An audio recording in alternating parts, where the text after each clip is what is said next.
Po. Pwede nating i-test kung gusto nyo.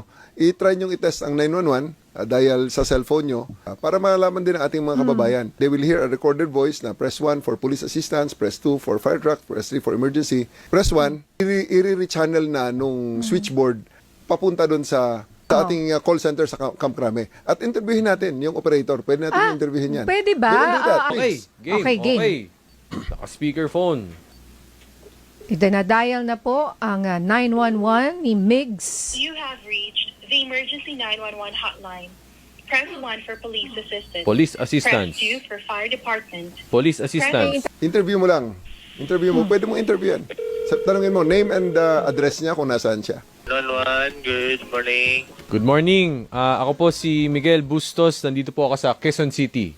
Ano po? Opo. Si Migs Bustos po ito, sir. Mula po sa DZMM. Ano po pangalan po ninyo, sir? Live po tayo ngayon. Patrolman Ronelo Hilot po, sir. Patrolman Hilot, sir. Yes, sir. Opo, okay. Location. Tanungin mo kung saan ang location. Nasaan po kayo? Nasaan po ang location nyo po, sir? Ang location po naman, sir, dito po sa PCC sa Camp Crame po. Taga saan kayo, Ma'am Ninya? Dito lang po ako nakatira sa Saan? may... Sa probinsya. Quezon- Pinakamaganda. Para maganda probinsya. Saan ang Ilocos probinsya? Norte. Batak, Saan? Ilocos Batak. Norte. Paki-contact ng Batak, Ilocos Norte Police Station. Kausapin natin ang Batak. duty. Batak Wow. po.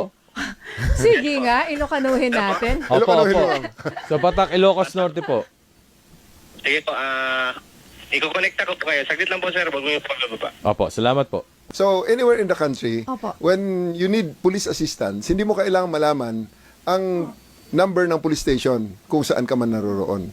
Just call 911 And then- the police will just send you a policeman there. Kailangan po ba na ako, sabihin po natin first person, what if kunwari tumawag sa akin ng relative ko na taga Batak, may nangyayaring krisis sa kanila? Pwede Pwede ikaw rin. tumawag para sa kanila. kanya. Yes, pwede. Oo. Kausap na natin ang Batak, Ilocos Norte. Yes, opo. Hello po, sir. Good morning po. Hello. Mix Busos po mula po sa DZMM. Good morning po. Nandito po tayo ngayon sa live po tayo sa ating programa. Sir, sino po ba ang kausap ko, sir, mula po sa Batak, Ilocos Norte? Sir, sa Ilocos Norte Provincial Tactical Operations Center po ito, sir. Manong, si Ninya Corpus po ito. Live po kayo sa DZMM ngayon. So, tinetest po namin yung 911. Mula po kami dito sa Quezon City. Kasama namin ngayon si General Torre. Sino po tong kausap ko uli? Anatnagan niyo, sir? Ma'am, duty Ilocos Norte Provincial Tactical Operations Center, ma'am. Siya na kayo. Corporal Dan Camba, ma'am. Well, pagka tumawag tayo, ganito kabilis yung response. Pag nagsabi ako na yung nangyayari ay nandito sa Batak, Lawag, Sarat, etc.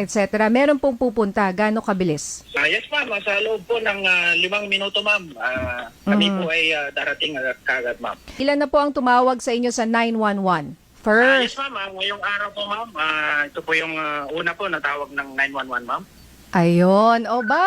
Okay, ibig sabihin, walang nangangailangan ng tulong sa pulis sa mga oras na ito hanggang ngayong oras na to. So, maraming salamat. Agyaman na ka, Manong. Thank you. Manong. Salamat din po, ma'am. Okay. Ayan po, tinest po natin ng live yung paano po tayo tumawag sa ibang lugar sa Pilipinas kahit po nasaan kayo. So kahit po kayo ay nasa, kunyari, Batangas, may nangyari sa kamag-anak nyo sa Iloilo, ay pwede nyo pong tawagan ang 911. Tsaka ang maganda doon, tawag tayo ng 911, sabi natin kung merong krisis, sabi natin sa Batak, Ilocos Norte, sila ang magkoconnect para sa'yo. Yes. Yan. Wala akong ibang pinindot. 911, Police Assistance 1, ayun na po yun.